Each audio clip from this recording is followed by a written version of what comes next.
Hello and welcome to the Casual Cinecast, powered by Cinelinx. My name is Chris. My name's Justin. And my name is Mike. In today's episode, we'll be going over what's on our minds, followed by reviews of First Man, followed by a review of Bad Times at the El Royale. Each review is going to have a spoiler section, so you might have to skip the spoiler section of First Man if you've only seen one of the movies. But we will have that all time-stamped, so worry not. And each review has a spoiler-free section, so if you haven't seen either movie, you can still listen to that part of them. Yeah, absolutely. It's going to be a fun, jam-packed episode. Yeah, we thought of everything. Yeah, for you, the listener.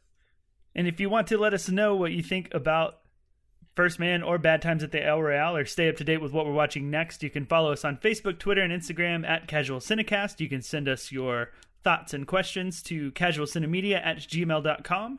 And as always, don't forget to go onto iTunes and give us a ideally 5-star review. Let us know what you think of the show. And then also subscribe on whatever podcast app or platform you listen to podcasts on. Yeah, and make sure you tell your friends about us, too. Subscribe and tell your friends. You sound like an old gangster. Be sure you tell your friends. Make sure you tell your friends. What do you hear? What do you say? Sleep with the fishes. All right, anyways. We have reviews. Woohoo! Yeah, these reviews are actually from September, but you know what? They are from the foreign iTunes store, which does not show up here in the States. So we had to bend over backwards to locate those, but we have them. And we're back to share them. Whoa. Say that again, Mike. It took us a while to find them, but we have them, and we would like to share them with you. Yeah, thanks for writing them in. Even though it took us a little bit, we appreciate it for sure. All right, so the first one is entitled Awesome Show. I like it already. Yeah, by WIWT Show. This is from the UK, and it was posted on September 9th.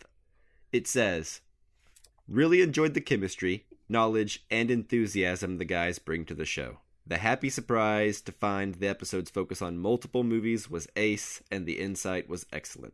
Check this out, movie fans, and you won't be disappointed. Yeah, if they like the multiple movie episodes, they're in for a treat this week for sure. Yeah, we have the What's on Our Mind segment and 2 wide-release movies. Yeah. Woo. Yeah, so thank you, WIWT Show from UK. So up next we have a review from Collateral Cinema, and they are from the USA, but for some reason in the international iTunes store. But anyways, their review is called Check These Guys Out, Cutting, Casual, and Interesting Movie Podcast. The review says, hey guys, not sure if my last review is submitted. Me neither.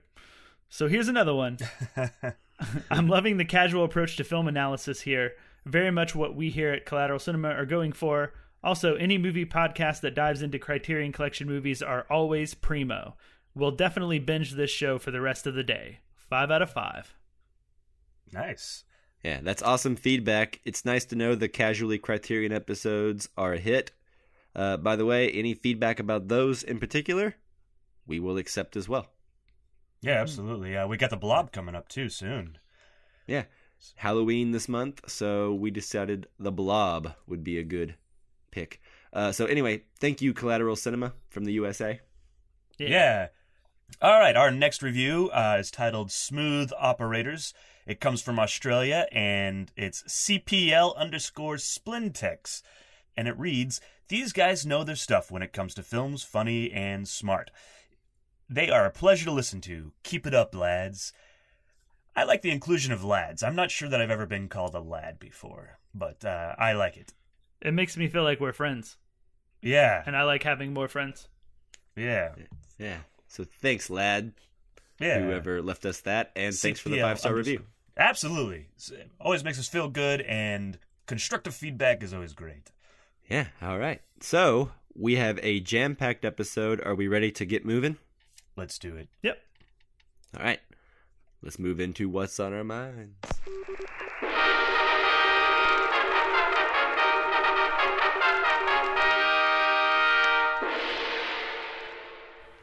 Okay, so first up with what's on our mind, Mike, you want to go first? Sure. So, this week, I watched a film called Leave No Trace. All right. Yeah. So this is a film starring Ben Foster and Thomasin McKenzie. Have either of you seen this movie? I sure have, and I'm excited that you did. Yeah, I sure finally. have not, but I'm still excited that you did. Thank you. So this was directed by Deborah Granick, and it is about a father and his daughter who are sort of living off the grid, like in the woods, and they don't have electricity or jobs or running water. They hunt and like cook mushrooms to survive, and he homeschools her. Basically, they are living like this because the father, played by Ben Foster, has like very, very severe PTSD. So anyways, one day some people enter the woods and the real world, quote unquote, starts to crash in on them and their peaceful existence. And that's all I'll say about the plot, but I really enjoyed this film quite a bit. It's very quiet and somber, but it's got heart, and it's also very, very indie and kind of made on the cheap, which is always something I really enjoy. Ben Foster is quite good, as always, but I think Thomasin McKenzie is gonna be a star. Yeah, she is great. Yeah. What did you think of this movie, Chris? Oh, I loved it. You said it's indie and it's made on the cheap, and that's true, but I don't think it necessarily shows. I think it's a beautiful film. I think both Ben Foster and McKenzie are great. Just a really, really good film. I'm so glad that you watched it. Hopefully we can dive into it later, and hopefully there's some recognition that's coming for McKenzie, if not Ben Foster as well. Yeah, I agree. This movie is, I think, very underseen. And so far, it's sitting easily in my top 10 of the year so far. Which absolutely. I think the earlier part of this year has had so many good movies. Mm-hmm. And I am just kind of bummed I didn't get to see this earlier. But anyway, I really recommend it. It's very, very, very good. And I think this is up your alley, Justin. I'm pretty sure. Yeah, it sounds really interesting to me, and I've been wanting to see it. It was playing at the sort of like local art house theater near me right as MoviePass tanked. And so I was kind of hesitant to go go pay for other movies, until I figured out my MoviePass situation or, a new subscription service. And by the time I did, Leave No Trace was gone. So I'm sad. Yeah. Yeah, it's a bummer. And especially because movies like this don't stay in theaters for very long. And in most cities, they don't even show up at all.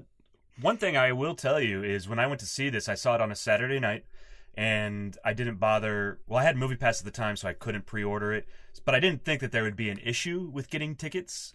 I had to sit on the front row for this because it was sold out. Nice. So that's good news. That makes me happy. Yeah, absolutely. So it was a thing where I couldn't be upset that I was sitting on the front row because I'm like, wow, Leave No Trace. I wouldn't expect that it would be so sold out. So yeah, definitely people around here went and saw it, I guess. Yeah, absolutely. So I'm going to, again, recommend it. It's very slow. It's very indie, but it's got a lot of heart, like I said earlier. And yeah, if that sounds like your kind of movie, I think you'll like it.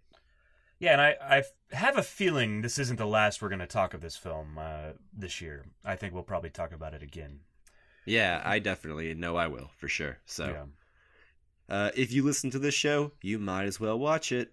Yeah, do it. That way you'll be in the know next time we talk about it. Yep, yeah. Because it's happening. Yep, so that's all I've got this week. Who wants to go next? I'll go next because I watched a older film, so we can have like a new film, old film, new film sandwich. My favorite kind of sandwich.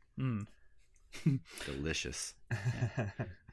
So, just like last week, my girlfriend and I watched a horror film in the spirit of October. And this time we watched one that she has not seen yet, and I saw once right when it came out in the U.S., which was my ability to see it then was like straight to DVD when I was working at Blockbuster. But it was called Let the Right One In. Oh, and nice. I'm pretty sure both of you guys have seen this movie, right? Oh yeah, I've seen that movie multiple times. Long time ago, though. Yeah, I'd only seen it the one time. This is the Swedish vampire film about a sort of outcast boy. He's bullied in his school, and a girl and an old man move into his apartment building, and he befriends the girl, and then he comes to find out that the girl is a vampire, and she's killing people and drinking their blood, as vampires tend to do. And yeah, that's basically it for the plot. And it inspired a American remake, like 2 years after this one came out? Maybe something like that. It wasn't long. Yeah. That's Let Me In, directed by Matt Reeves. Oh, well, there you go. Yeah. I didn't even know who directed the American one. Yeah, actually, Matt Reeves is a pretty good director. He directed, most famously, the second two Planet of the Apes movies with Andy Serkis, Dawn and War. Interesting. Yeah, so in my eyes, as far as directors of action movies go, he's up there at the top of the list, and he's actually in line to do the new Batman, if anyone cares about that. Yeah, Batman something or other. It's hard to after the last movies that had Batman in them that came out recently. Yeah, but this one might star John Hamm. Yeah, that's they're pretty so cool. weird because they don't even have the same Batman. But he seems a little too old for this. Maybe it's the aging Batman story. Yeah. Anyways, go on, so, Justin. back I'm to, sorry. Back to Let the Right One In. So it was the Swedish version was directed by Thomas Alfredson, who the other big movie that he directed was Tinker Tailor Soldier Spy. Oh. And also The Snowman, which I did not see, but I heard bad things about.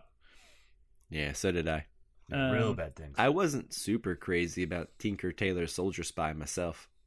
Yeah, me neither. I thought it was interesting, but a little hard to get parse. wrapped up in. Yeah, it was a lot. It's a lot of movie.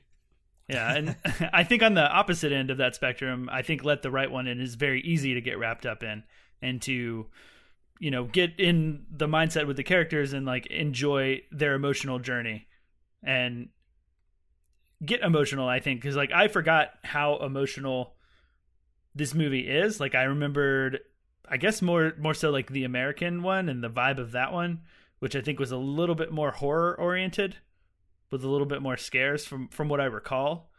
And yeah, this version, I mean, I just really connected with like the characters and the sort of love story between the young boy and the vampire. They're both about 12, or at least she became a vampire at 12, and it seems like she's been vampiring for a long time.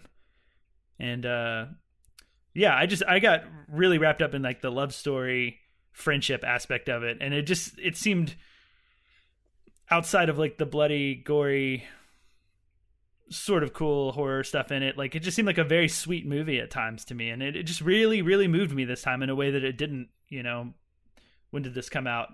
2009, 8. Yeah, 2008. 9. You're right. Damn yeah, it. I was trying to find it. Down but the wrong one.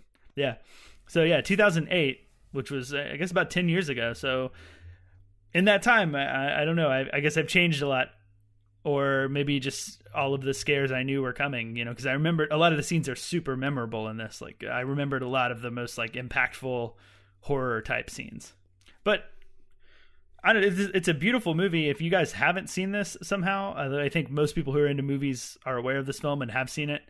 If you haven't seen it and you like horror at all, or even if you don't like horror, I think check it out because it's really, really great. And I can say probably one of my favorite horror films of like the 2000s and beyond for sure. I think it's probably one of my favorite horror films ever, to be honest with you. It's amazing. I think it's really great. And just to kind of give you some context, my father, who likes movies, right? He always has. He showed me like Escape from New York when I was a kid, The Thing, Star Wars, Indiana Jones, all that stuff. But he's never been big on foreign movies, unless they're like spaghetti westerns or something. But one day he was just describing a movie that he saw to me about how good it was and how it had been on his mind for days. And he started describing it, and as he was describing this movie, I realized it was Let the Right One In. And I was like, yeah, no, I've seen that. It's great. And anyway, it was able to capture a guy who doesn't care about foreign movies one way or the other, and made him sit from beginning to end.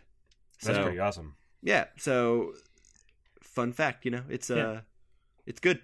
Yeah, and at the same time, my girlfriend was very into it. He's like, mid-20s girl into like romantic comedies and more like happy films and fun films as opposed to dark, dreary films. And she absolutely loved it. So it's got that range. Yeah, and I will say it's not scary, to be honest. And it's not even like the American one tries to upplay the scares, but really it's not a scary story at all. But it's a haunting story. I'll give it that. And I think if you see the movie, you'll know what I mean. Like, there's a difference. Right. Like, it's more eerie and unsettling than anything. Yeah, I guess without going into any deeper, because we kind of keep these spoiler-free, I'll just end off by saying the two children performances in this are amazing. Some of the best child performances I can think of. And it's also a very, very, very beautiful film. Like, the way it's photographed and the cinematography in it is incredible to me. So, yeah. Check it out. And that's it for me. So, Chris. All right, yeah. So this week I went and watched Old Man and the Gun. And... yes. Robert Redford's not last movie, maybe. Yeah. It was supposed to be his last movie, and then he found out that he wasn't going to get nominated for an Oscar, so he decided to... try again. How did you find that out? Yeah. Did they say that No, already? I mean, it's just... It's in the water.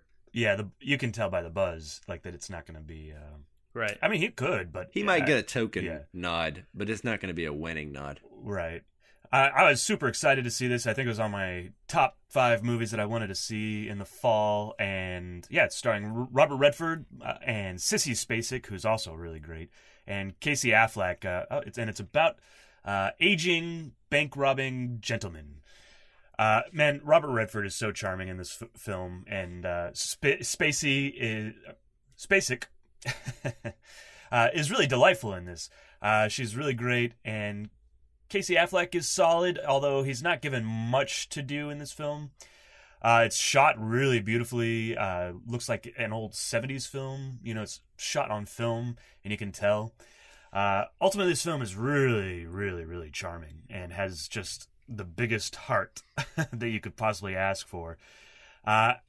Ultimately, kind of in the third act, it ends up being a bit lackluster, and it feels like maybe there needs to be a little bit more stakes or something just to give it a little more oomph.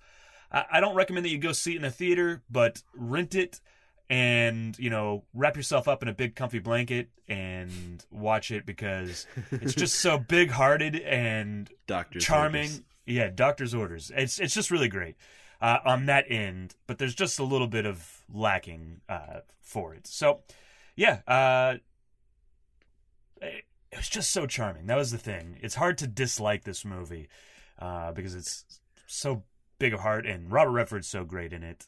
That's kind of the vibe I got from the trailer. It didn't seem like a movie that would really speak to me on any kind of emotional level, but it looked fun, I guess, or pleasant.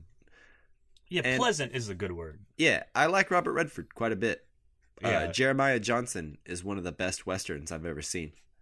Yeah, and I mean, that's kind of where it is. It's an ode to Robert Redford.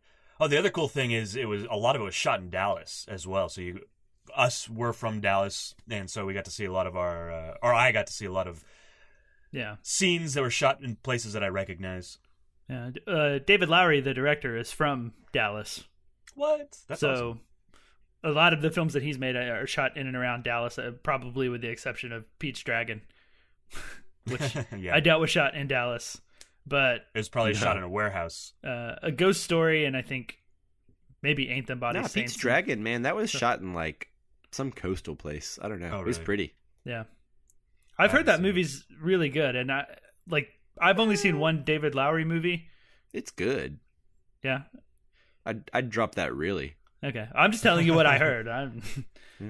I don't have that opinion yet because I haven't seen it, but I did really love Ghost Story, and Me too.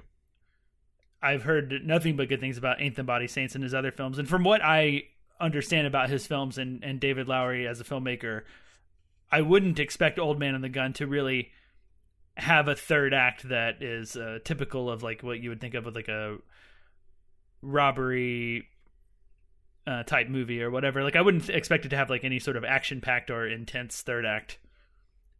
Yeah, I didn't necessarily need that, but there even, it's hard to talk about, like in the relationships, and I guess it just, there wasn't oomph, and it ended like several times. It had the Lord of the Rings. There's several endings to this. So that was kind of where I'm coming from. That third act is kind of rough. Gotcha. Yeah.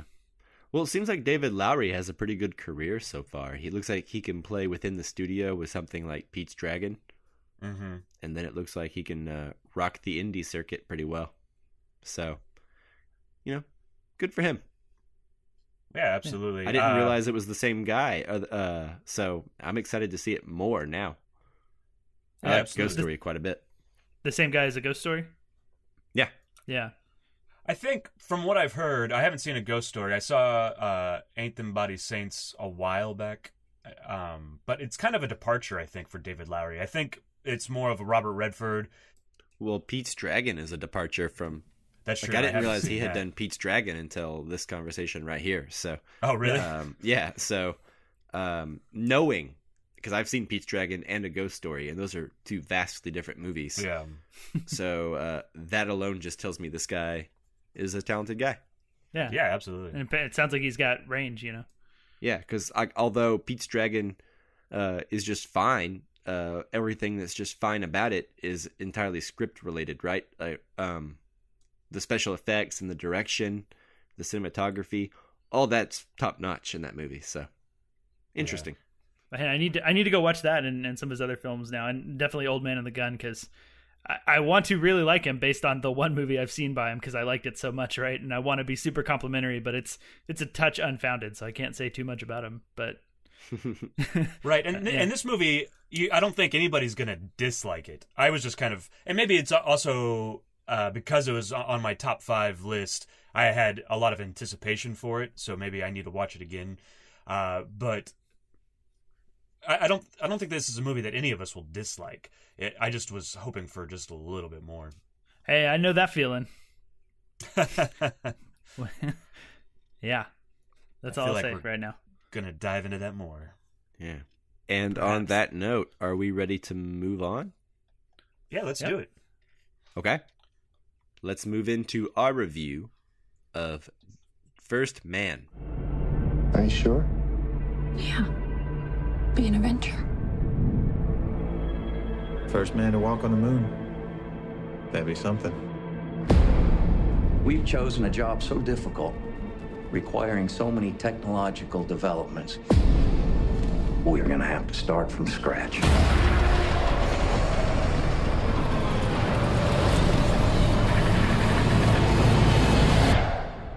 Okay, so as always, before we get into First Man, we're going to be doing a general spoiler-free section of the review, and then we'll give you a spoiler alert before we dive into spoilers, so you can stop listening if you haven't seen the film yet. All right, so First Man, directed by Damien Chazelle, starring Ryan Gosling and Claire Foy, and a few other people.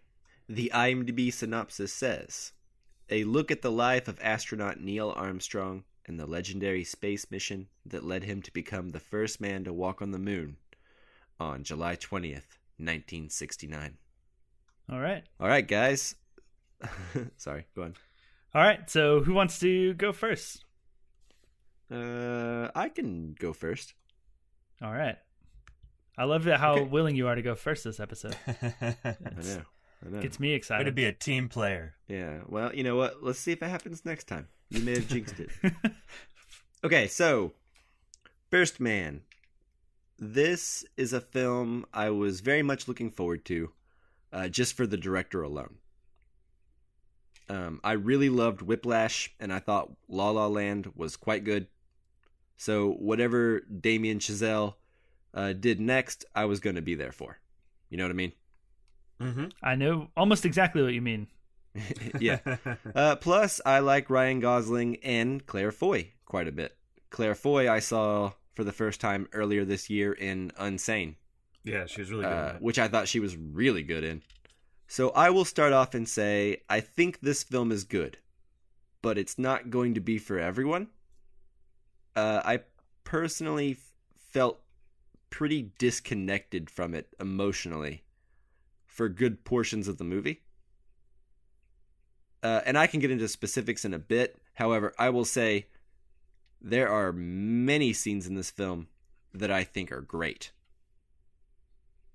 And those scenes honestly make me pretty sad that I didn't love the movie more than I did.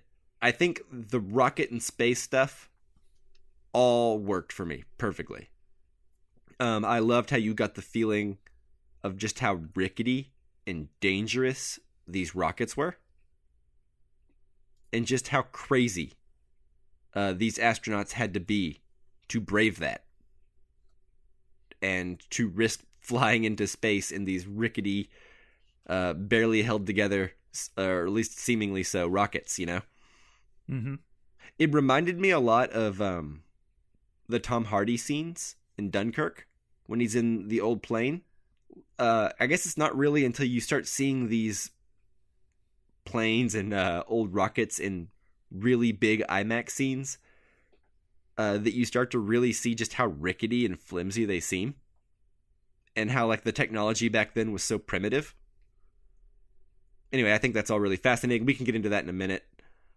Ultimately, the stuff with Neil Armstrong and his family at home, that all worked way less for me. And I can get into that later, but I'll let you guys go.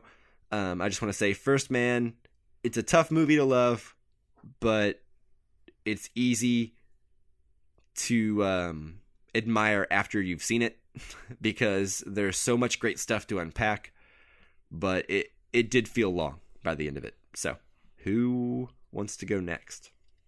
I will go next because I don't feel too dissimilar in a lot of ways for you. First off, with Damien Chazelle, I'm kind of opposite of you in that I thought Whiplash was quite good and I really loved La La Land. But we're pretty close on that. But I was definitely in that world hairs. of like, yeah. I'm kind of in that world of like whatever Damien Chazelle did next, I'm on board for. This movie was on my most anticipated of 2018 way back in January when we did that. And I remember. I've been super excited about this movie for a while, mostly because of Damien Chazelle. I also like Ryan Gosling. This was my first Claire Foy experience, though.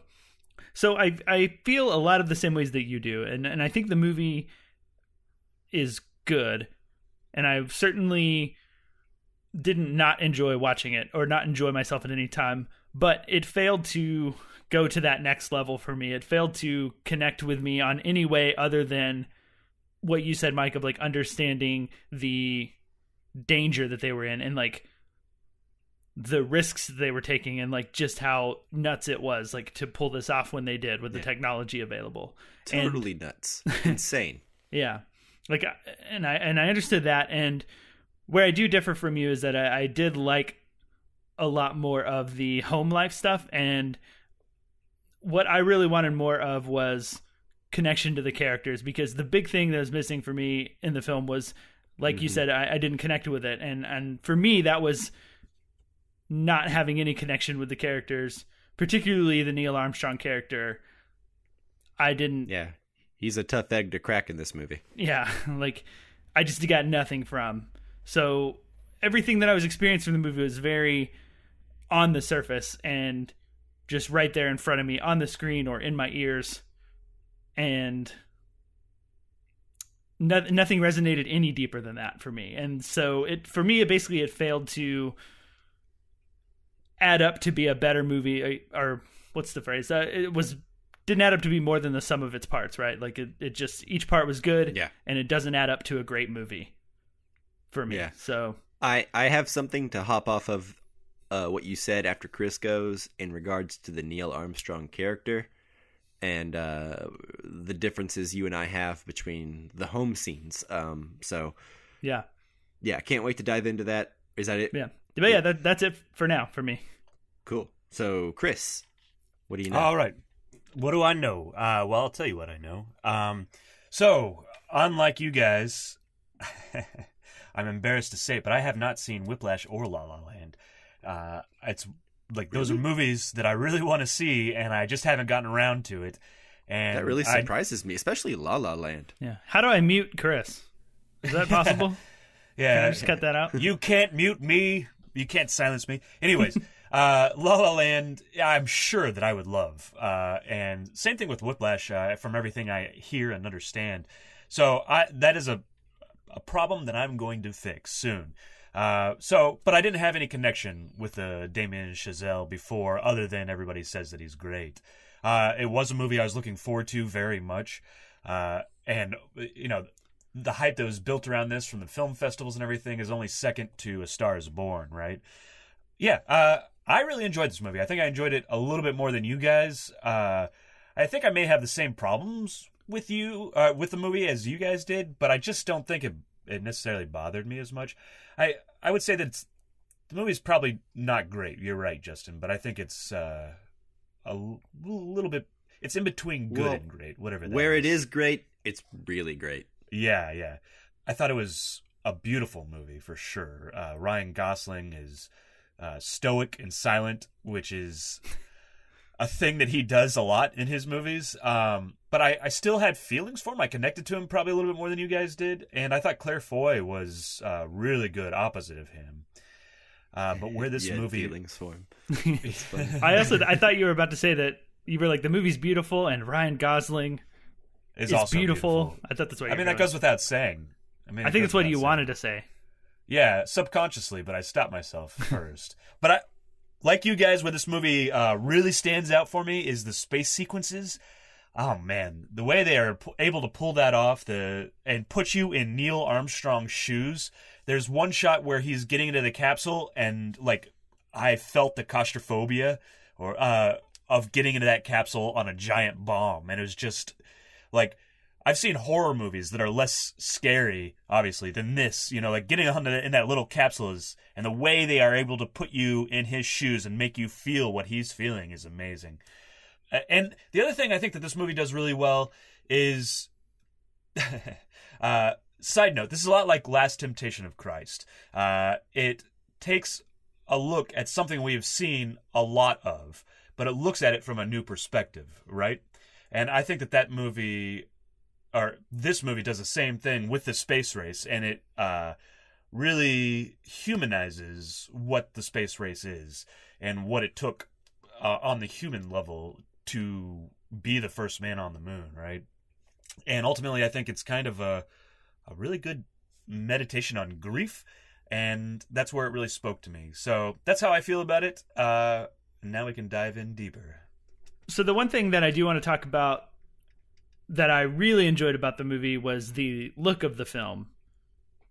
And I may be wrong, because I did get the impression at one point that the IMAX screen, quote, IMAX, unquote, that I saw it on was not a very good image. It really had that feeling of like when you watch a DVD on an HD screen. Like it just seemed like a lower quality picture blown up to fit on an IMAX screen, as opposed to, you know, whatever DCP sort of like thing they do for IMAX. Because right. I don't know if that was just the movie, because some of the trailers didn't look that great to me either for movies that won't have this intentional look. But that being said, I really enjoyed the look of this movie, like the lens choices and the shot choices, because so much of the framing and the camera work reminded me of like the look of a home movie, and like those 70s home movies. Like it seemed like the film structure, like the film grain had that look to it. Like it's not just like the stuff where they were handheld and kind of home movie-ish literally, but even just like the regular scenes just had that vibe to me. Yeah, even the titles that would pop up on the screen felt very like documentary-esque, like very 60s educational movie-esque. Right. Like every time it would pop up and be like, this is where you are. like the subtitles would be like very 60s and blocky. Yeah, and like the colors felt very, I don't know, like they had a hue to them that felt old, you know? Yeah. And I agree. I think the shots for the most part looked great, but where I will push back is I will say I think the handheld scenes, specifically, there is a lot of handheld stuff.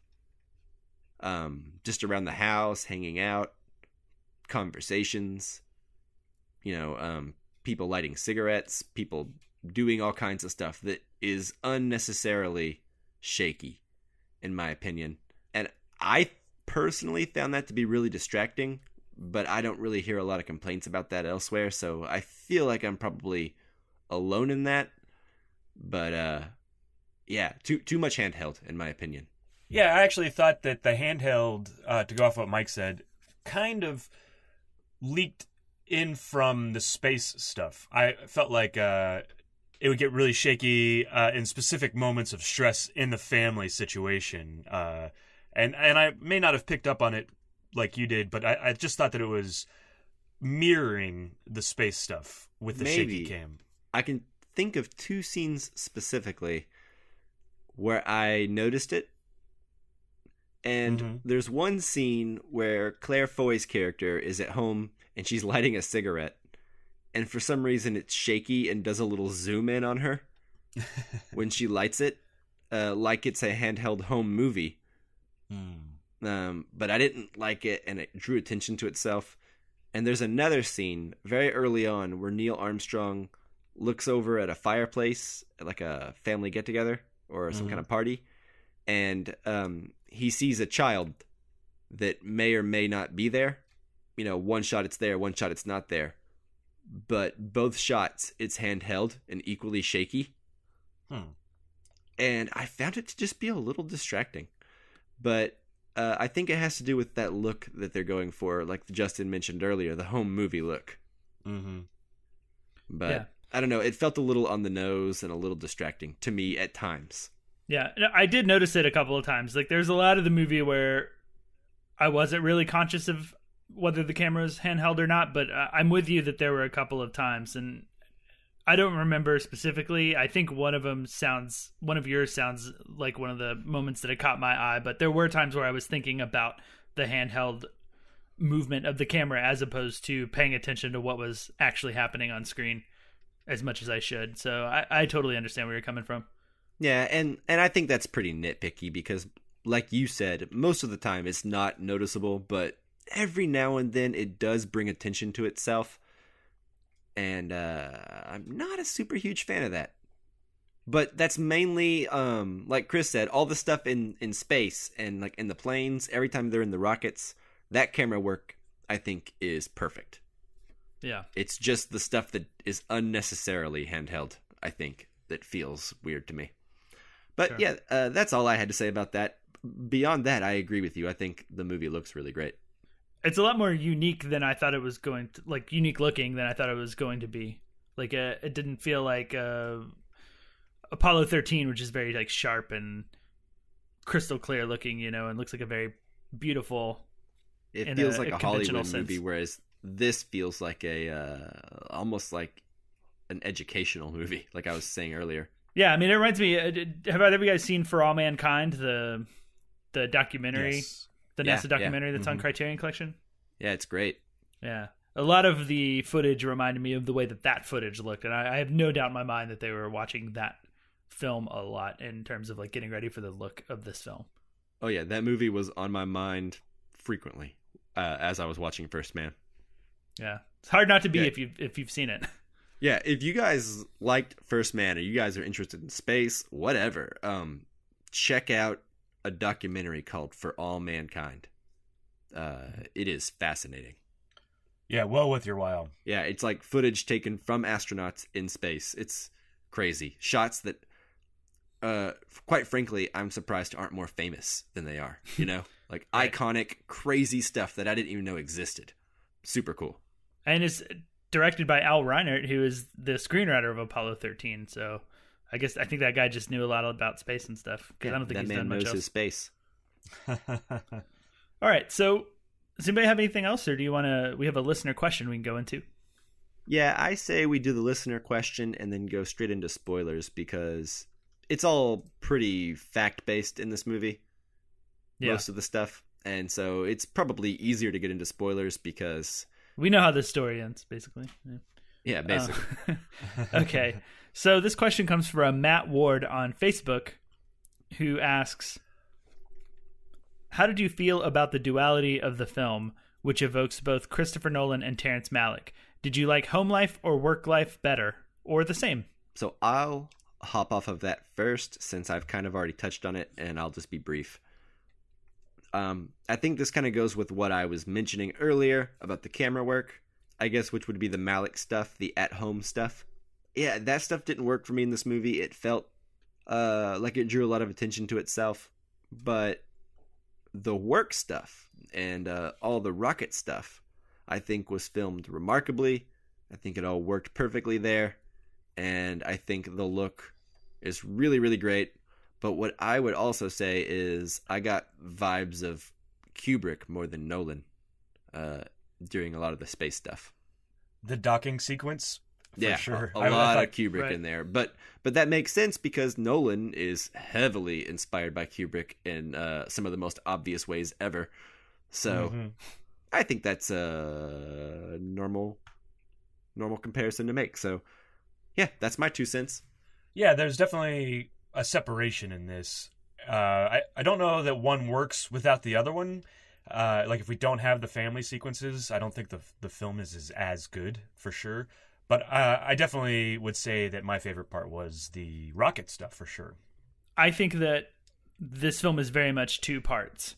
And the big issue that I have is that I don't know that one part really enhanced anything for the other part for me. Like they feel very much like 2 separate films and like I was missing a thread or something to really like make them add up to something better than just having like 2 good parts of a movie.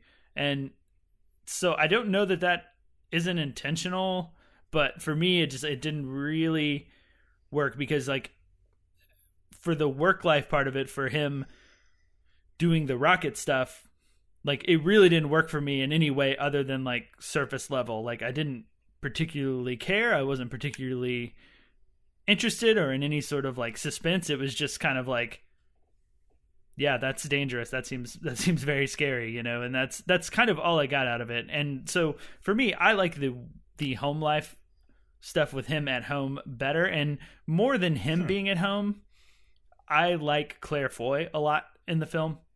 And I think her performance is really good. And for me, she was like miles and miles the most interesting person in this film. And the things that she was going to, like, I like some of the stuff where she's like at home by herself while Ryan Gosling is out, or Neil Armstrong is out shooting off in rockets and stuff, right? So for me, that's the stuff that I enjoyed and connected with better. And that's, I don't know that I prefer more or less of either one. Just, I don't know. I'd like them to complement each other a little bit better. Yeah, no, that makes sense. I have stuff to say, but I think I will wait until spoilers. But everything you said sounds totally valid. But basically, I don't think Ryan Gosling is bad in the movie. I think he seems true to the character. The problem is the character doesn't seem like a very cinematic guy. Yep. Yeah. So I don't think it's necessarily a bad performance. It's just Neil Armstrong seems like a tough egg to crack, you know? Yeah. So before moving to spoilers, I'll just say I recommend this. I recommend this in theaters if you can do it, because it's going to be the most visually impressive and it's going to sound better. And there are certain elements of this movie where that can definitely improve the experience. So see it in theaters, even though it won't be on my best of the year list, I don't think, at this point. Right. I agree wholeheartedly with Mike. See it in the theater. What about you, Justin? Yeah, if this movie's going to be good, to me, it's going to be good in theaters, because I don't think there's enough that is super successful outside of the scope of outside of the epicness and scope and danger, and all of that is done by like having it very large and in your face, and the sound like pummeling your ears at times. And yeah, I don't imagine myself ever wanting to watch this again, especially at home, because I feel like at home it's just going to be a much weaker presentation. Unless you have a really awesome TV and an awesome surround sound system, theaters seems like the best way to appreciate this thing. Yep, absolutely. Right. So, spoilers. Moving into spoilers. No, I guess Rosebud is just a piece in a jigsaw puzzle. I'll tell you what, give me one of them cigarettes you got up there, I'll tell you all about it. And here we go. So, first, I wanted to say, in regards to the film feeling like two different films, like you were saying earlier, between the home and the work stuff, I still think all the rocket scenes that lead up to the Apollo mission and the testing, those scenes were all great. They were intense and often scary, even though we usually knew the outcomes if you have any kind of basic knowledge of that mission. But I just love movies where it shows the day-to-day of people's jobs, you know? Sometimes it doesn't even have to be jobs. Like, I also tend to enjoy movies or shows that dive into like the step-by-step process of characters solving a problem. For example, to use another space movie, The Martian was like that. It was one man solving his dilemma the whole time, and it kind of walked you through the process. Or a movie of people doing their jobs would be Spotlight, right? That is just about a bunch of reporters researching things and then talking about them. I love that. For some reason, I just love movies like that. Breaking Bad and Better Call Saul do that a lot. Procedurals. You know, yeah, they'll spend entire episodes just executing the steps of a plan and explaining how and why. I love all of that. I think that can be very interesting to me. I don't know how else to describe it other than it feels pure in my eyes to what cinema should be, right? It's a person solving a problem. The drama in this film that I cared about the most all had to do with stuff like that. It was just these guys working through the process of making these rockets that are impossible and dangerous and crazy. And I think since Neil Armstrong is such a quiet and stoic character, he works for me in those scenes, because when someone makes a joke at him, like Buzz Aldrin tries to get a smile out of him, and he just stares at him blank-faced, he's at work. So I get it. He's in the zone. Whereas you cut to the home life, where he acts quiet and stoic like that, and it seems like borderline emotional abuse to his family. I felt like, and I feel like I will probably be alone in this, his home life stuff would have been better and more satisfying if it had been minimal, because I would have been less frustrated by how crappy of a husband and father he was. Like, I can deal with him just being like a by-the-books nerd at work, right? But I don't want to see him treat his wife terribly and disappear for times, or leave her at parties and make other people drive her home. Like, I don't care how sad you are. That is inexcusable. It doesn't even strike me as a real person. Well, it's the old version of what men are supposed to be, right? Well, it's dumb. It's like, yeah. It doesn't resemble a human being at all with love in his heart, right? Like, I don't know. So that's where I'm at. I think as awesome as Claire Foy is, and I totally agree with you, she is great in this movie and she's super talented. I feel like her scenes are only tacked on so we give a damn about him in any way, shape, or form. Yeah, it's interesting that you say that, because I think what the effect that it had on me was that I gave a damn about Claire Foy and I didn't about Neil Armstrong. Well, you care about him through her, right? You don't want her to be alone. So I think that's where they're trying to pull you in, but for me it didn't work, because I just felt bad for this poor woman as opposed to caring about him more. I mean, I don't... Go ahead, Chris. I don't necessarily disagree with you on your view of Neil Armstrong.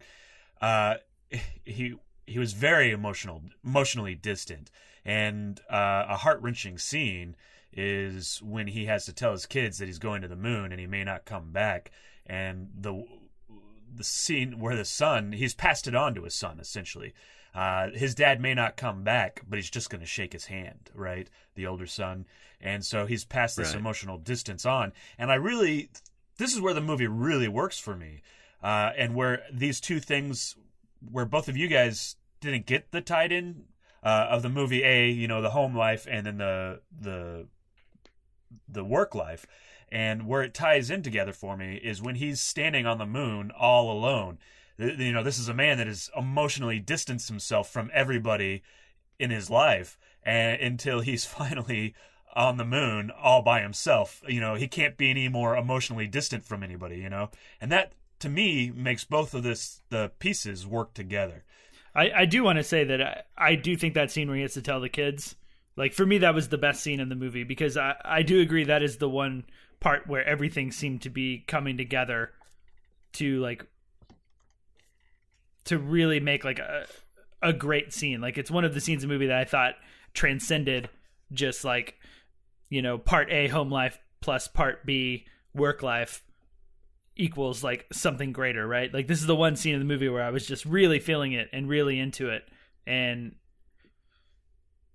and it goes beyond just feeling bad for Claire Foy. Like, there's like parts where I wanted her to like leave him or like stand up to him or do something. Like, I was really fired up by the scene where she goes to like bitch out what's that, I can't remember the actor's name. Kyle Chandler, yeah, for like shutting off the radio broadcast like mid-flight. Yeah, I didn't like that scene at all. You didn't? I know. Is that the one where she's like, you guys are just boys with rockets or whatever? Boys with your toys or something Boys like with that. toys, yeah. Oh, yeah, something like that. That was like, how can we get our main actress to get an Academy Award nomination? What do leading women do? They tell off men. They tell off, like, it just felt factually inaccurate and like very movie-y to me. Right. Did you feel that way when she has the argument with Neil right before? Yeah, just to talk to the kids. You felt, because I felt that a little bit in that scene. I was like, I felt like her whole character is there so this movie can be more Oscar baity.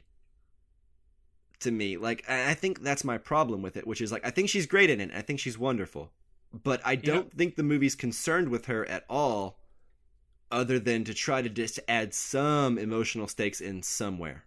And I tend to agree, but she's great at it.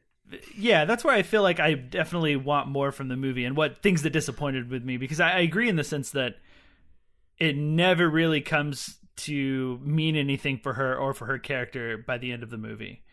Yeah, she's just there to tell off some people and be happy when he arrives home. I will say the thing about her character, and something that we haven't gotten movies before about her, is astronaut wives are usually very secondary characters. Yeah, and filler. And I think she actually, there's a little bit more of a character to her than we have seen for astronaut wives in the past. Right, and I think I either want more scenes from her or less. Right. I understand. Like, it is a weird middle ground. It's a weird middle ground that she's stuck in, where she has to carry all the emotions of the movie. But she doesn't get to be anywhere where all the interesting stuff happens, right? Like, so she has to just be sad, and because she's so good and I liked her so much, it made me completely incapable of liking him.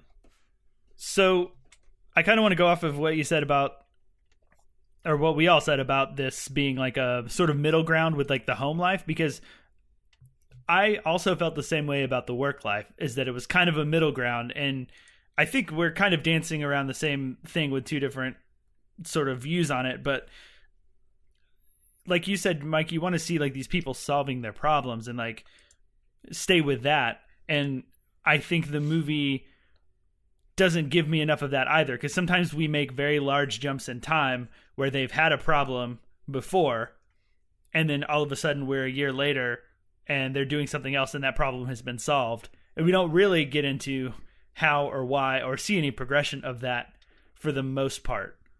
And that's something I was missing from that whole section of them trying to get to space and all of that I really wanted, and that really goes. Yeah, sometimes it. I'm sorry. Oh, no, yeah, sometimes it seems like a series of failures, and then all of a sudden time has gone by, and then it's a success. Yeah, and I want more of a journey, more of a to make the end more satisfying, and that's where I think the movie fails to add up to a whole movie. In times it feels like two half movies that don't quite go far enough, and either one, take away some of one and give us more of the other, or give us just more movie, even though the movie's kind of long. I don't remember how long it was, but it felt long at times.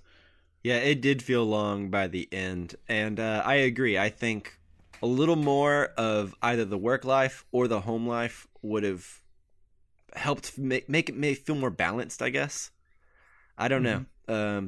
I hear what Chris is saying. The stuff on the moon, especially that scene with the bracelet, where we're not sure if it's real or not real, or at least I didn't know if it was real. I looked that up, and some scholars say that he actually did drop the bracelet, but oh, really? I just assumed that was a completely made up movie thing. But yeah, so I think tying those together, it's there. You can find it, and I'm really glad you were able to connect with that. I really am. I wish I could have found a little bit more of a satisfying through line between the two.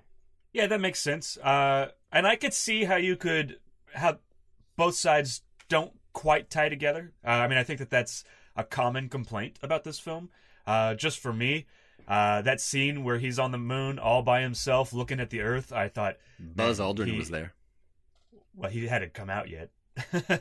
But yeah, I understand what you mean.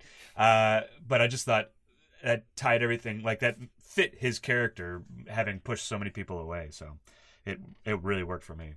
Makes sense. I can totally see it, even though I did not feel it in the moment. Yeah. I totally understand. Yeah, it's nice to look back on and talk about, because I know all the stuff is there for someone to feel it. It just didn't work for me, like you said, in the moment, Justin. But what did work for me was the moon sequence. Oh man. Yeah, this sequence was so great.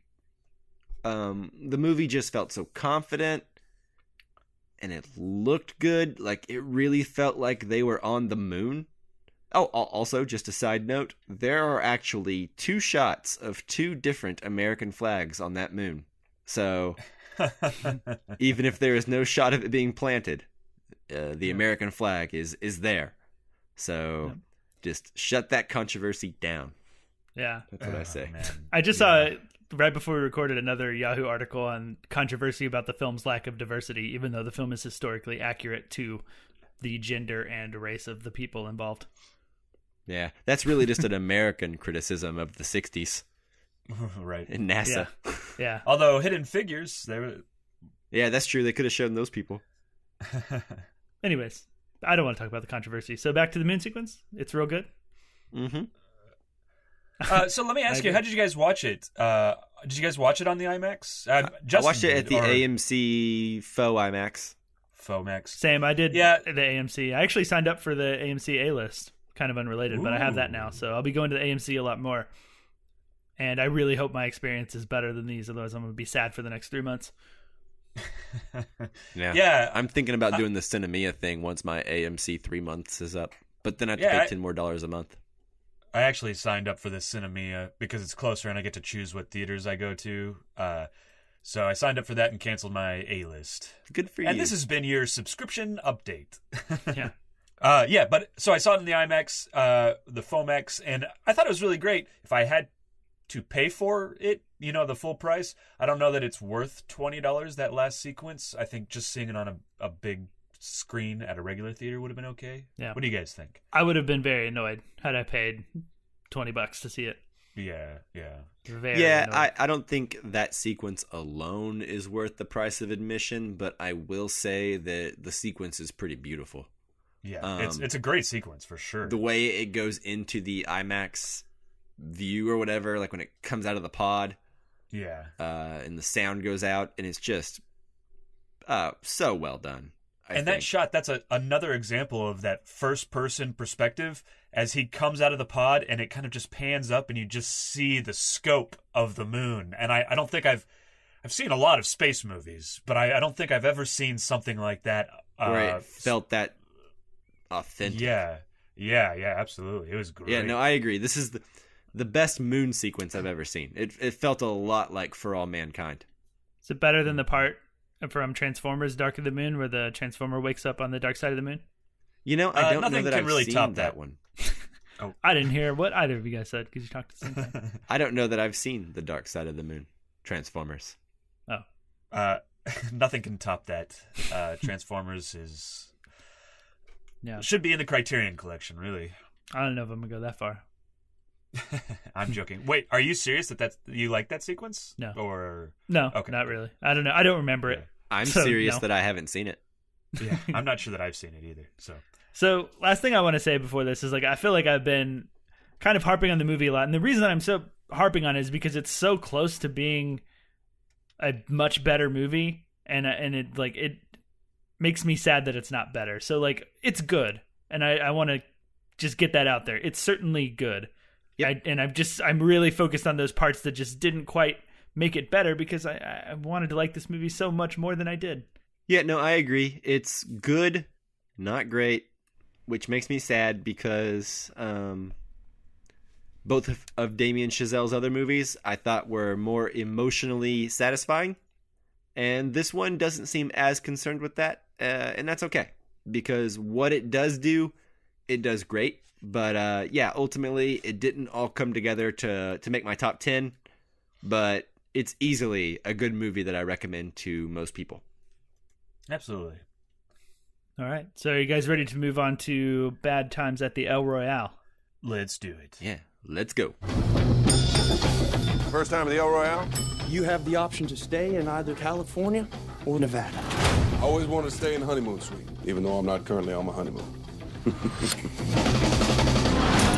What are you doing out here? I got a job singing in Reno tomorrow. Don't pay nothing, but singing. This is not a place for a priest, Father. You shouldn't be here. So just like before with First Man, we'll be doing a non-spoiler review first, and we'll give you a spoiler alert before we get into spoilers for Bad Times at the El Royale, so you can stop listening if you haven't seen the movie yet. All right, Bad Times at the El Royale, directed by Drew Goddard, starring Jeff Bridges, Cynthia Erivo, Dakota Johnson, John Hamm, and Chris Hemsworth. The IMDb synopsis says, 7 strangers, each with a secret to bury, meet at Lake Tahoe's El Royale, a rundown hotel with a dark past. Over the course of one fateful night, everyone will have one last shot at redemption before everything goes to hell. Okay, a hell of a synopsis. Yeah, too much, too wordy, don't like it. Moving on. Yeah. All right, so who wants to go? I'll go first on this one since I went last on the last one. Yeah, I tried to give Mike the opportunity to see if he would remember. I don't even want to go first. Said he wouldn't. Thought never even crossed my mind. Oh.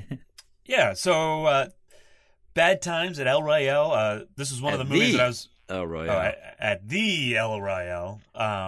This is definitely one of those movies that I was really looking forward to in the fall. I think we've covered 3 of them in this episode.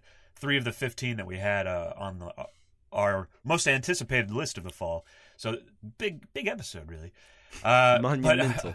Monumental, if you will. I'd really enjoyed Drew...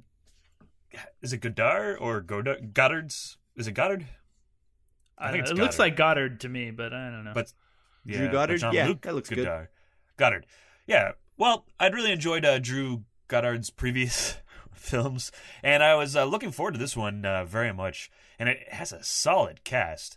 So I really enjoyed the mystery of this film as all the guests are making their way to the hotel, and each has their mystery, and I enjoyed how they reveal the backstories for each of the characters, at least for the first 2/3 of this film. And then I think Chris Hemsworth's character shows up, and everything for me kind of ground to a halt at that point. And that third act is kind of rough and slow. And I think there's so many reveals and twists and that they just get a little bit too much on that. So the cast is great. I enjoyed them all, but I think it's just a failure of being able to pull the mystery together at the end, or the mystery of the characters, in a very satisfying way. And really that's what lets this film down, that third act and tying those mysteries together. Yeah, I don't have strong feelings either way about this film, but ultimately I think that's, if they had tied those things together, it would have been a lot better of a film. Yes. I was also looking forward to this movie because of Drew Goddard and Cabin in the Woods specifically, which came out a few years back. I thought that was a very clever deconstruction of horror movies, which is a genre that I often struggle to love. So I was looking forward to see what he could do next with a different genre. The cast for this film, Bad Times at the El Royale, is certainly promising, right? Like you said, I pretty much enjoy everyone in this film who I was familiar with. But ultimately, I think this film is okay to pretty good, but not really what I was hoping for. Although I don't really know what I was hoping for, I would say this seems like something a younger teenager version of me would have loved. Yeah, I kind of agree with that. Right? Like a few years ago, this would have been great. And I have a feeling younger people will probably like it a lot more than most people. This movie is filmed very well. The El Royale itself even feels like a character in the film, which is good because, I don't know, I like that. The setting is very memorable. This film seems like it's wanting to be a Tarantino movie, basically. Yes. With lots of characters in a small space, and they each have their own violent drama going on. It reminded me of Reservoir Dogs or The Hateful Eight. However, not as good as those films, in my opinion. It's missing that key ingredient of uncomfortable shock and character moments that often makes these violent people stuck in a place together movies so fun. The way I'm talking about it makes it sound like I think it's worse than it is. Don't get me wrong, there are some genuine surprises in the movie. The whole movie is very well acted. They all have interesting motives, but like you said, once we start to learn those motives, the movie stops being so mysterious, and the mystery is a majority of the fun. And also, I feel like some plot threads are introduced too late to make it feel like part of a fluid story.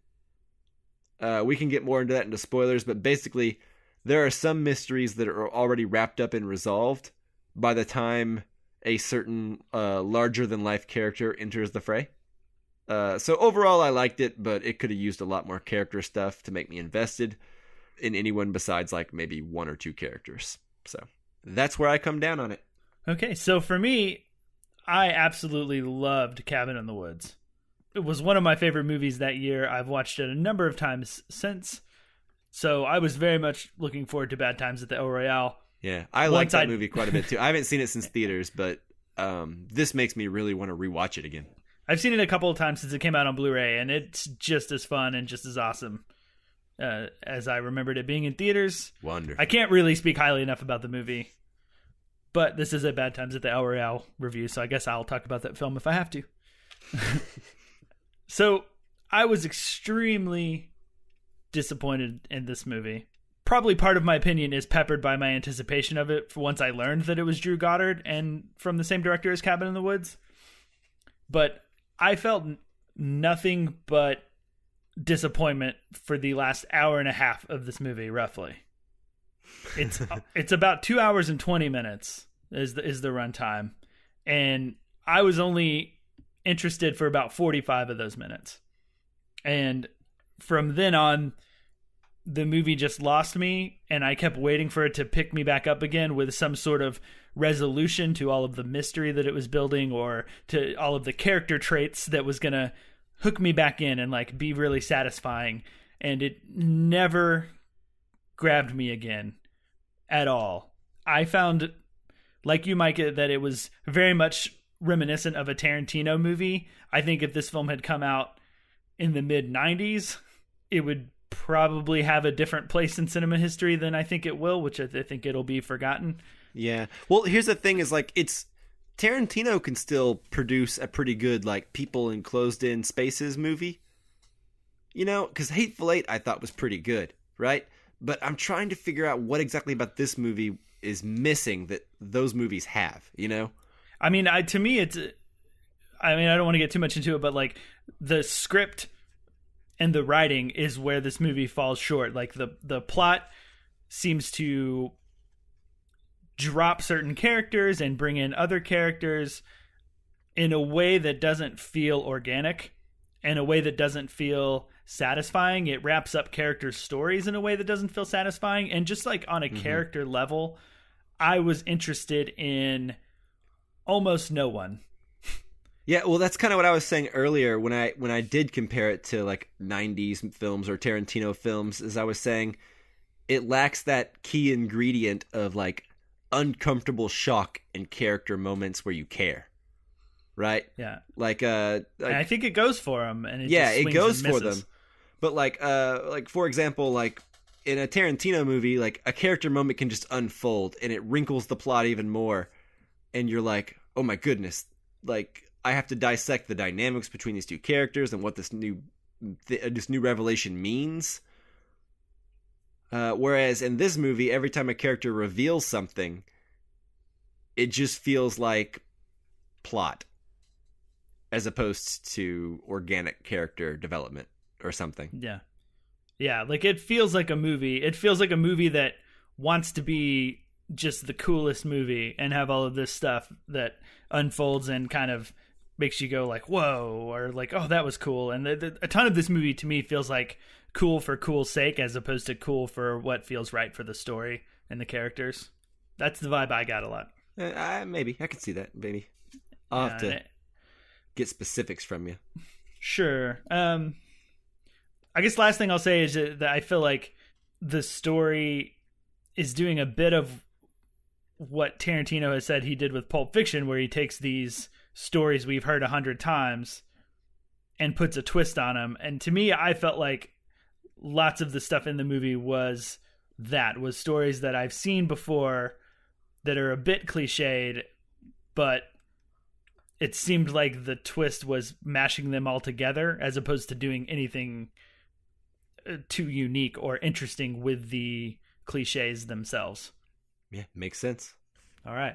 That's it. That's all I have for my general thoughts. Okay. So I have some stuff I want to touch on, but before we get into spoilers, I just want to reiterate that I really enjoy the way this film looked. I think it feels very colorful and rich. And I think there's a sequence early in the movie where one character is spying on other characters, I guess. And it's all done in one shot. And let me just say, I think the way it's all filmed and that whole sequence is really good. And I think there's like Chris said earlier, there's lots of good performances as well. So there's a lot in this movie to like. While I agree with you guys that the third act doesn't come together that well, I think it's a little better than what Justin's saying. But I have a hard time putting together anything that makes it all come together and mean anything more significant, right? Like if I could assign some kind of purpose to this story, or moral, or something to think about, like something a little extra, I think it could go a lot further in my appreciation for it. But as it stands, my appreciation is kind of purely on a technical level, because I think the film is technically really well made. On that note, I like the scene at the very beginning where they're all meeting each other. It feels very much like a play, like it could be a play, and the way that it's shot and filmed around that, I thought that was really well done. Yeah, I agree. I liked all the intros to the characters for the most part. Mm-hmm. The first probably 30 to 40 minutes of this movie is very interesting. Yeah, I think that first scene where they're all together in the hotel lobby is the best part of the movie. And unfortunately for me, it goes downhill from there. In spoilers, I want to find out what was the moment. Yeah. I know a moment where I was like, no. But then it kept going anyway. And I got over it eventually. But for a minute there, it almost lost me. Yeah, I have a feeling we're on the same moment on that. Yeah. So do we want to give our ratings and move into spoilers? Yeah, I'm down. I don't have a whole lot to say about this movie in particular in non-spoilers because it's such a twisty, turny movie. Yeah. Yeah, I mean, if we start talking about stuff that happens 30 to 40 minutes into the movie, we're spoiling stuff. Yeah, exactly. So let me just say that I think in particular out of this cast, before we move on, I think Jeff Bridges is great. He's doing great work here. I think no surprise. I think Cynthia Erivo is so good in this movie. Yes. She almost steals the entire movie. And I will say Chris Hemsworth is not good in this movie. Oh, I 4,000% agree with you. Yeah, I think I want to get into that more in spoilers. And Me too. I'm not sure that I disagree with you, but we'll get into it later. I agree. Yeah. All right. I will say that I don't disagree that either of those performances from Jeff Bridges or Cynthia Erivo were good, but they were two of my least favorite characters in the movie. Not my total least favorite, but two of my least favorite. And so, like... Nah, man. Dakota Johnson's the worst. Oh, man. I think Chris Hemsworth is the worst, but... so much to talk about in spoilers. Yeah. Actually, I think everybody is the worst other than, like, one or two characters. That which can't is be my big problem. I know. That can't all be the worst. Yeah, they can't all be the worst. You have to make decisions. Okay. I'll rank them later, maybe. Okay. If we have time, but probably not. That'll be our next episode. I bet it won't be Jeff Bridges is the worst, though, when you really break it down. He's not far from the... Oh, hush. All right, let's move into spoilers. Wait. Yeah, I want to go see this in the theater. That's my recommendation. Is that what we're calling it? Yeah, that's my recommendation. Maybe if it's on Netflix and you're searching for something, turn it on. But there's so many other movies that have come out this year, like Leave No Trace, or like that Mike talked about earlier, or even Old Man and the Gun, I think is better than this. So many good movies that have come out. This should not be high on your priority list. So, well, I think if you like pulpy crime thrillers and you want something that feels like it's from like 1994, 93, then this will deliver on that, right? Like, it's not a bad crime thriller. It's just not the crime thriller I was hoping for in 2018, you know? Yeah, but it's the one you deserve. Wow, what did you do, Mike? No, because this is the Batman thing. I know what it means. I know what the saying. I know what that means, but I think you're implying that, to me, in my opinion, you're implying that Mike did something horrible. And that I deserve a subpar crime thriller. Oh, well, maybe. Look inside your heart, Mike. No, I mean, anyway, I would say, just see it at home.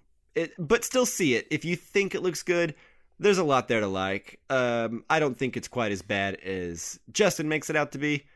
But, there's just not a whole lot there to really drive it home for me to recommend it strongly. I think it's just as bad as I think it is. I would say, in my opinion, don't see the movie ever because I really didn't like it. And more than it's straight up bad or extremely bad at any points, I think it's average leaning towards bad, but mostly average. So it just had that feel of like I'm watching something so mediocre and uninteresting that I really did not enjoy watching it for 80% of the movie or 75% of the movie roughly. And to me, it was a bad time and I could not wait for it to be over, and I wouldn't wish anybody to have that feeling. Well, then it delivered. Not everyone's going to have that feeling. Yeah, they warned you in the title. Yeah, the title says it's a bad time. Yeah, I was trying to avoid making that pun.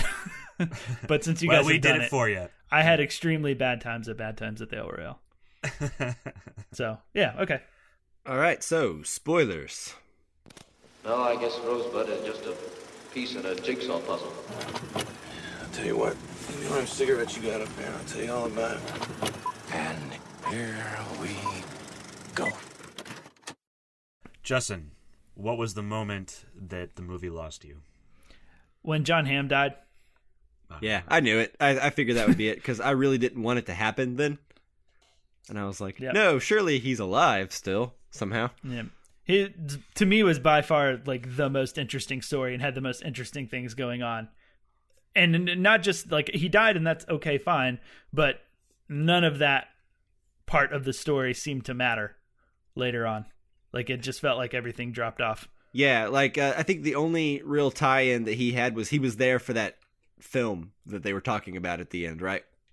Right. With the politician person. So like that's why he was there.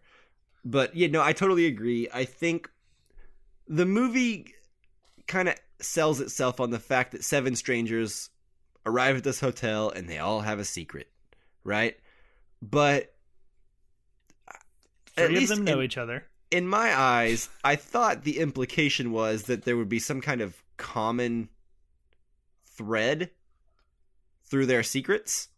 Yeah, that they're all searching for like maybe the money or something, right? Yeah, like it's all going to end up folding back on in some kind of satisfying way on one another. But it really seemed like 7 strangers with like their own shit going on all happened to be at the same place, and some other people's shit is just way more violent and dramatic and ruined other people's lives while there, as opposed to it all feeling like a part of one big fluid story.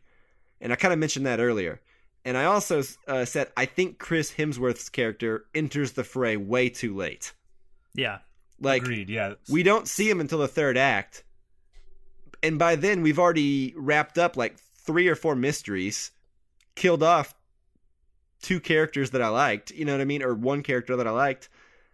And so I would have liked it more had there been some playing with the timeline, maybe a little bit more like Tarantino does in Pulp Fiction. Or maybe just more of a connective tissue in between the characters. And that way, whenever we find something out about Dakota Johnson or Dakota Johnson's sister, we care.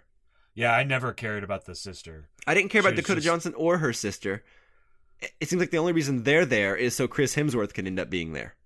Yeah. Yeah. And let's mention that the 7 strangers do refer to Dakota Johnson, her sister, and Chris Hemsworth, who aren't strangers at all. So I think that's annoying. But yeah. I don't know who wrote the IMDb synopsis. I can overlook that part because, like I said, I wanted connective tissue. Like if they had all been connected in some kind of way, yeah, I think it would have made for a better premise. Right. Because it seems like a missed opportunity or like a premise that should have been fleshed out a little more or sold to me in a different way. Where this movie loses me is when Chris Hemsworth shows up, and we were talking about his character earlier. I think everything just kind of grinds to a halt. And I think that's because the movie changes what it was doing before it. And I'm not sure whether Chris Hemsworth is bad or if it's just the script. But whatever is happening, I don't like it. Yeah. I didn't like his American accent. I was too aware that he was doing an American accent.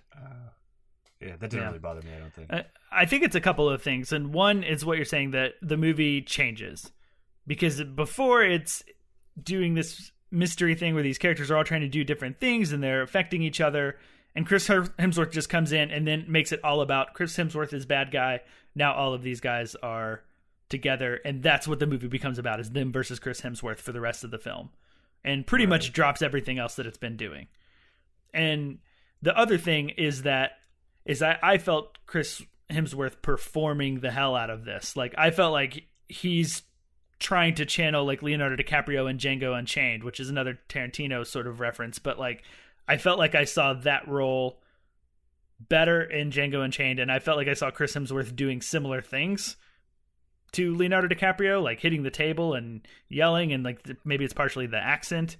Like it reminded me so much of like a better version of that scene, like when he's got them all tied up and is yelling at him and stuff. You mean Tarantino's version was better? Yeah, right. Yeah. The Django Unchained version. Even though I don't like Django Unchained, but I like that scene a lot and the stuff with Leonardo DiCaprio a lot. I think Django's got a lot to offer that's good. I think maybe revisit it one day, maybe not. That's a topic for another day. Yeah, we'll get there one day. When it goes into the Criterion Collection. But no, I agree. I think the cult aspect of it felt really random and strange to me. If you're going to introduce a violent cult, introduce them a little earlier. And like I said, there are some plot threads that do try to make it a little deeper that I liked. Like Dakota Johnson can't go to the cops because her sister got done stabbing someone. You know, So it's not she's on the run from the cult and the cops. Jeff Bridges' character is dealing with Alzheimer's. The singer is dealing with like sexism a lot.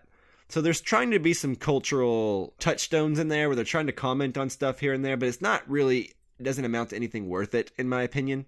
Drew Goddard said in the Director's Cut podcast that he did some genetic tests on himself from a website, and he found out that he has like a 50% chance of developing early onset Alzheimer's. And so that's a big fear of his. So a lot of this fear is being put on screen through Jeff Bridges' character, you know? Right. Which, in my opinion, is the story that worked the most for me. What I do wish is if they're not going to be connected strangers and the story is not going to be connected as much as I want it to, I would like each character to be grappling with something a little more heavy, like Jeff Bridges' character was, you know? Yeah. Like, if each character is used to make a new point or a new poetic statement about something, I'm okay with that. But it seemed like he was really only focused on that with a couple of characters, and that more characters could have used a little more to their arcs if they're going to remain so separate. Yeah, not to harp on it, but everything gets derailed by that third act. They could have expanded on the characters that he already had if he... Well, he expands on like 3 characters, and that's the singer, the fake priest, and the clerk at the counter. Those are the 3 he tries to do something with, but in my opinion, by that point, it's much too late, because other characters were killed without any sort of statement made about it. Right? They were just killed. Right. And not every death has to mean something. Like Tarantino, every time he kills someone, it doesn't have to mean anything, but at least it's surprising and satisfying or shocking, or leads to a new development every time violence happens in one of those movies, you know? Right. So, and I only compare it to Tarantino because I feel like there's no way to watch this movie and not be thinking of like 90s Tarantino-esque type movies, you know? Yeah, it's impossible. Yeah. And I think if you don't bring up Tarantino in the conversation, I don't know, maybe you've never seen Tarantino. Yeah. If you like this movie at all, watch Reservoir Dogs and The Hateful Eight, both of which do this kind of thing better, in my opinion. Yeah. Someone's going to watch Reservoir Dogs and be like, man, that movie's a lot like Bad Times at the El Royale. That's true. Somebody will. I think you're absolutely right. It may be 5 years from now. It may be 5 minutes from now. I don't know, but it'll happen. So I've actually mostly liked the clerk. He is one of the people that I actually found like sympathetic and interesting. I think what they do with him happens a lot later in the movie, to the point where it was too late to save the movie by doing it. But he was one of the characters that I enjoyed and that I liked what they did with him. And I wish that he had been a more prominent character in terms of getting to know him better and have depth. Like, it seems like the way that they used his backstory to set him up as like this, I guess it was a Vietnam sort of sniper or Korean, I don't know what war he was in, but he was kind of a sniper killing a bunch of people. Like, the only reason they really do that is for like in that moment he can get up and start like killing a bunch of people, and it didn't feel as satisfying because I don't feel like we were with that character on that level until that point. Well, does that make sense? Yeah, no, it does. I hear you. I think Goddard was trying to do something a little bit about that. In that same podcast I mentioned earlier, the Director's Cut, he mentions how a lot of this film is about his fear of Alzheimer's and also Catholic guilt. He's a, I guess you'd call it a lapsed Catholic who was raised Catholic but is not religious anymore. Mm-hmm.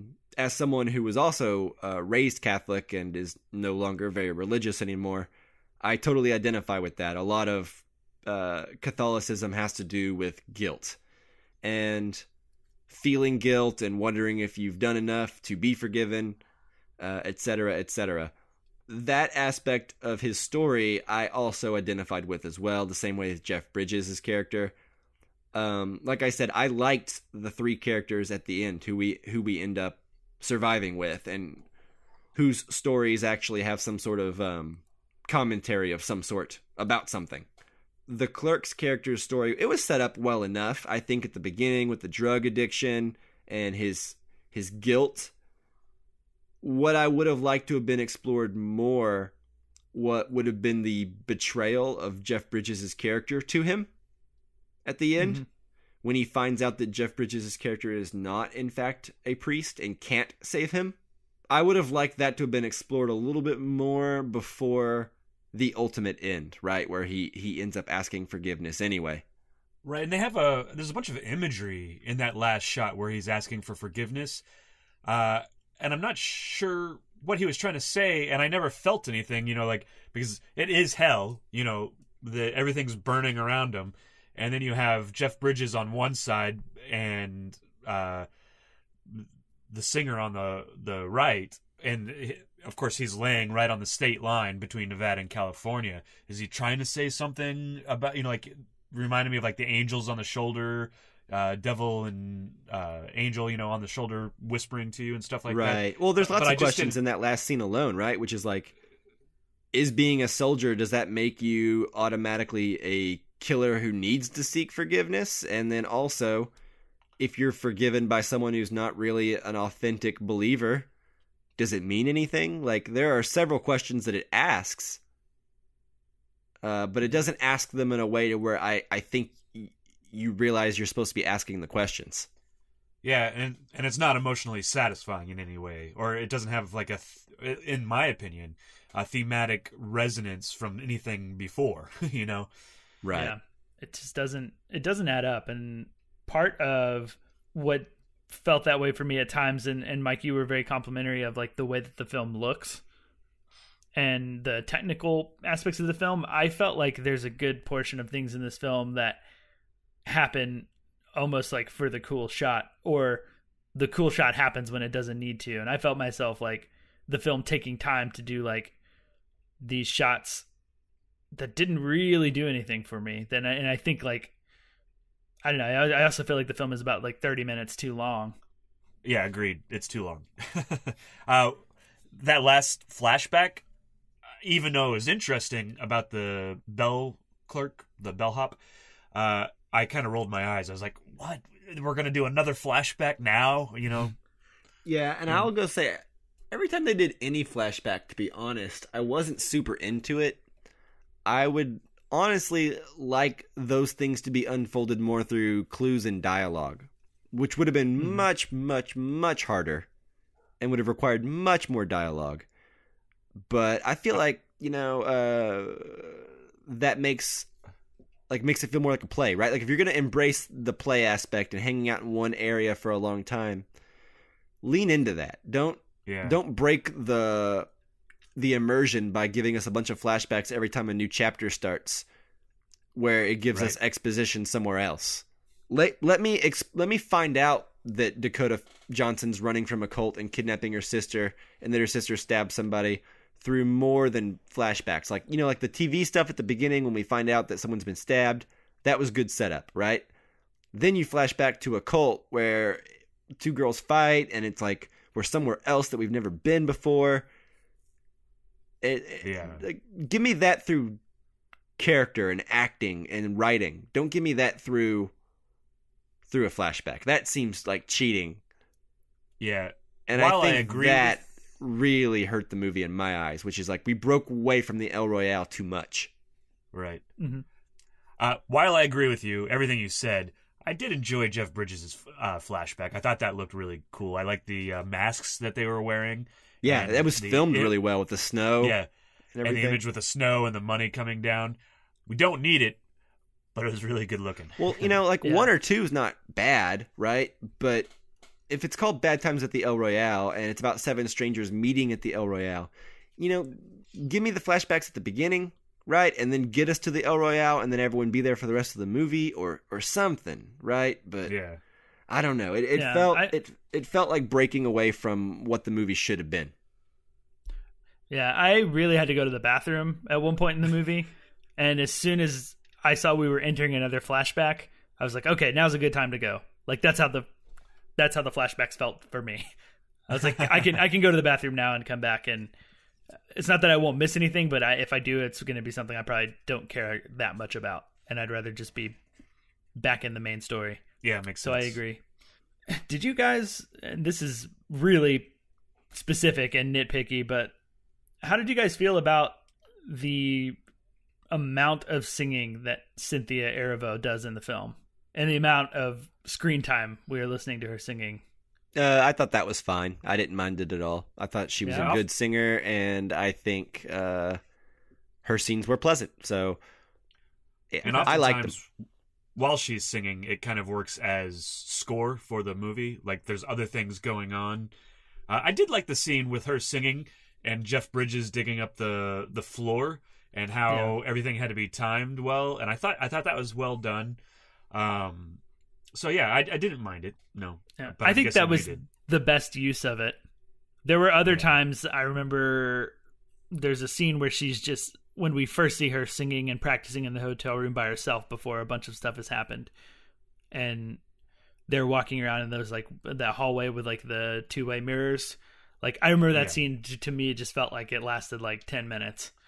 And there were just these moments where I was so tired of her singing after a couple of minutes, and I just wanted it to move on. But I don't know, maybe that's just me.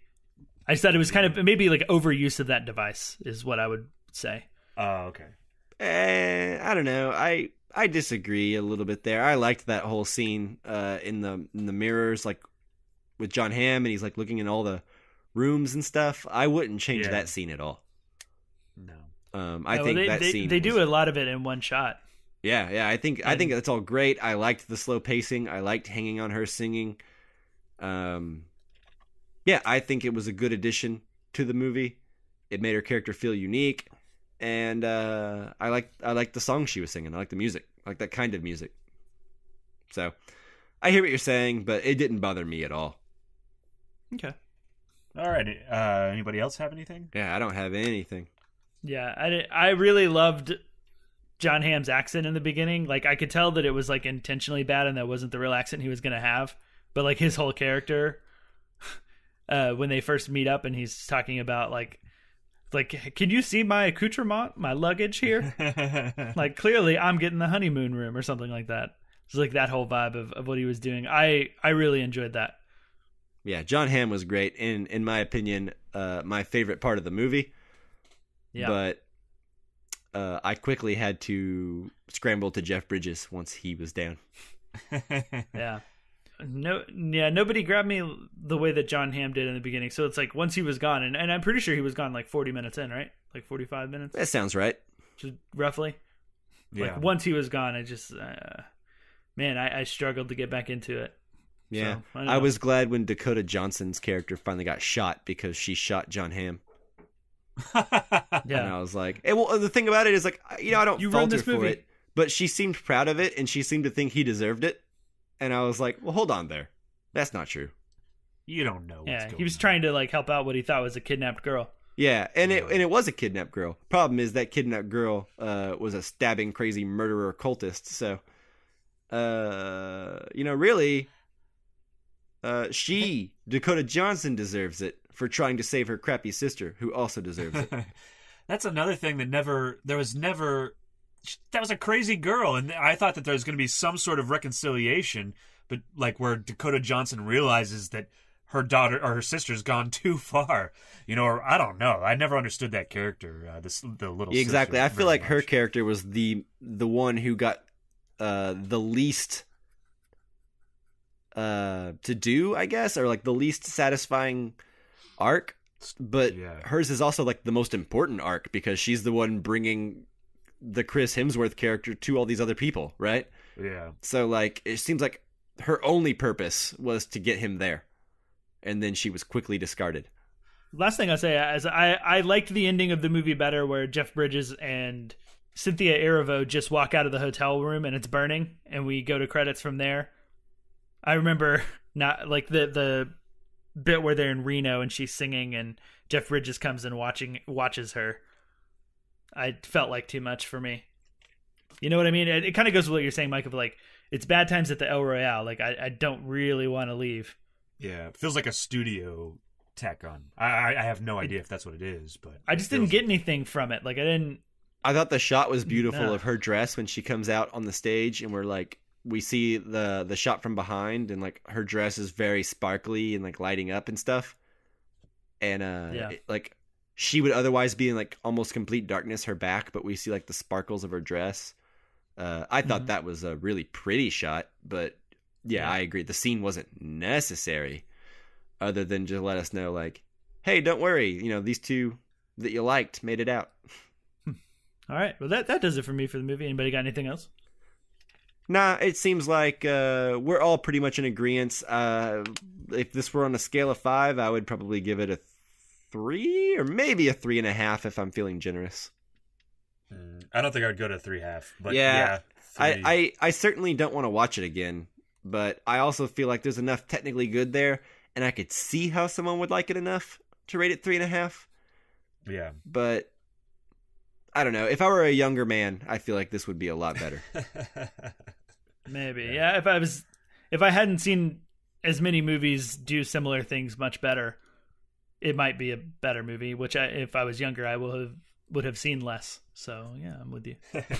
I'd give it like a 2.5 to a 2, but in that way that just makes it like so hard to watch because I can't even hate it that much. You know what I mean? I can't even be mad that it's bad. I can't even like enjoy it's any made sort of technically like very well. Like I said earlier, it's made well. It's even if you break it all down and just like look at it out, like the story elements are there to make it all good. It just, I don't know. It doesn't come together in a way that I like these people trapped in one area, violent, pulpy crime movies to do, you know? All right. So does that do it for the show? Yeah, I think that does so. it for me. Thank you guys so much, assuming you listened to both reviews. And if you didn't, thank you a little. Yeah, thank you just less so. About half or a third. Thank you a third of what we would have thanked you. Yeah, this is a marathon episode, so if you listen to this whole thing, yeah, really thank you for listening. If you listen to part of it, also thank you for listening. And thanks as always to Jake Wagner-Russell, who did our intro and outro music. You can hear more of his music at soundcloud.com/bopscotch. All right, join us next week. Our next review will be Halloween. And then we will be releasing at some point this month another Casually Criterion episode on The Blob. So many scary movies, man. I'm not going to be able to sleep at night. It's October. We got to get through this month. Yeah, so if you want to send us your thoughts and your questions on Halloween, you can send those on Facebook, Twitter, and Instagram at Casual Cinecast. Absolutely. Thanks so much for listening, guys. Again, we really appreciate it. Tell a friend, and we will see you next time. Bye-bye. See you later.